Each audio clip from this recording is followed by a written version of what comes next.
कहते हैं एक ही माँ की कोख से जन्मे दो बच्चे एक दूसरे से बिल्कुल विपरीत होते हैं और इसका सबसे बड़ा उदाहरण है रावण और विभीषण। दोस्तों, मैं नीति आज आपके लिए एक बहुत ही प्यारी सी कहानी लेकर आई हूँ, लेकिन कहानी शुरू करने से पहले हमारे चैनल को सब्सक्राइब करना ना भूलें। दोस्तों, ये कहानी है दो भाइयों की। दो भाई जो एक दूसरे से बिल्कुल विपरीत थे।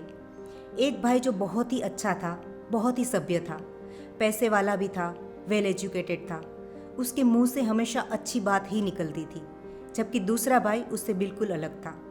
वो पूरा दिन नशा करता था, कभी दारू पीता, कभी सिगरेट पीता, कभी घर जाके बच्चों को मारता, कभी अपनी बीवी को मारता, कभी ड्रग्स ले लेता था। बस यही उसका हर रोज़ का काम हो गया था। उसकी पत्नी सालों से उसकी मारपीट सहन कर रही थी, उसकी गाली गलौज सहन कर रही थी। और एक दिन उसकी पत्नी की सहन शक्ति ने जवाब दे दिया और उसकी पत्नी ने थाने में जाके रिपोर्ट करा दी। उसकी पत्नी ने थाने में जाके कहा कि मेरे पति को घर से उठाकर यहाँ लेकर आ जाओ, क्योंकि उसकी जगह घर पे नहीं है। ऐसे लोगों को थाने में ही रखना चाहिए। उसकी पत्नी के रिपोर्ट कराते ही दो हवलदार उसके घर गए और उसके पति को उठाकर लेके आए और थाने में डाल दिया। थोड़ा समय बीतने के बाद उस नशेड़ी इंसान को होश आया और वो अपनी नींद से जागा। ये देखते ही थानेदार उससे बात करने चला गया। थानेदार ने उससे पूछा कि ऐसा क्यों करते हो, बीवी से मारपीट क्यों करते हो, बच्चों को गाली गलौज क्यों करते हो। तो उस इंसान ने जवाब दिया कि ये सब मैं अपने पिताजी की वजह से कर रहा हूँ। ये सुन के ही थानेदार चौंक उठा। उसने पूछा कि अपने पिताजी की वजह से, ऐसा क्यों। तो उस इंसान ने जवाब दिया कि मेरे पिताजी भी नशा करते थे, रोज़ रात को आकर मेरी माँ से मारपीट करते थे, कभी मुझे मारते थे, कभी मेरे बड़े भाई को मारते थे। बस यही सब देख के मैं बड़ा हुआ हूँ। तो एक नशेड़ी का बेटा क्या करेगा, वही चीज़ करेगा जो उसने पूरी ज़िंदगी देखी है। ये सुन के थानेदार को लगा कि बात तो सही कह रहा है। जिस इंसान ने पूरी ज़िंदगी सिर्फ नशा देखा है, सिर्फ मारपीट देखी है, वो और कर भी क्या सकता है। उसी टाइम पे थाने में एक और आदमी आया। बड़ा ही वेल एजुकेटेड लग रहा था, सूट बूट पहने हुआ था, बड़ा ही सभ्य दिख रहा था। उसको देखते ही ये नशेड़ी इंसान ने कहा, अरे भैया आप। तो थानेदार तुरंत समझ गया कि ये इसका बड़ा भाई है। थानेदार उसके बड़े भाई से बात करने के लिए चला गया। उसने पूछा कि आप इनके बड़े भैया हैं। तो उस आदमी ने कहा हाँ।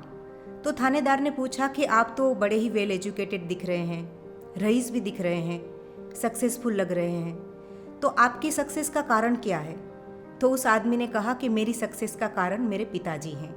ये सुन के ही थानेदार चौंक उठा। थानेदार ने कहा कि आपका भाई तो कह रहा है कि उसके नशे का कारण भी आपके पिताजी हैं, और आप कह रहे हैं कि आपकी सक्सेस का कारण भी आपके पिताजी हैं। तो उस आदमी ने कहा कि हाँ, मेरी सक्सेस का कारण मेरे पिताजी ही हैं, क्योंकि मैंने बचपन में ही पिताजी को मारपीट करते हुए देखा है। मेरी माँ को मारते हुए, मेरे भाई को मारते हुए, गाली गलौज करते हुए, घर में कलेश करते हुए देखा है। तब भी मैंने डिसाइड किया था कि मुझे बड़ा होकर इनमें से कोई भी चीज़ नहीं करनी है, मुझे अपने पिताजी की तरह बिल्कुल भी नहीं बनना है। ये सुन के ही थानेदार समझ गया और उसने तुरंत ही अंदाज़ा लगा लिया कि परिस्थिति एक ही थी, माहौल एक ही था, लेकिन वो माहौल से बड़े भाई ने कुछ और सीखा और छोटे भाई ने कुछ और सीखा। तो दोस्तों, यही बात होती है कि हम अपनी परिस्थितियों से, हमारे आसपास रहने वाले लोगों से क्या सीखते हैं। हमें अच्छाई सीखनी है या हमें बुराई सीखनी है। हम चाहे तो अच्छा बन सकते हैं और हम चाहे तो बुरा बन सकते हैं। कहानी बहुत छोटी सी है, लेकिन ये आपको यही सीख देती है कि आपको क्या सीखना है, आपको जीवन में क्या बनना है। क्या आप बुराई को आगे लेकर जाना चाहते हैं, क्या आप अच्छाई को आगे लेकर जाना चाहते हैं। एक बात हमेशा याद रखें, बुरे से बुरे इंसान को भी अच्छाई ही अच्छी लगती है। तो दोस्तों, आपको हमारी कहानी कैसी लगी?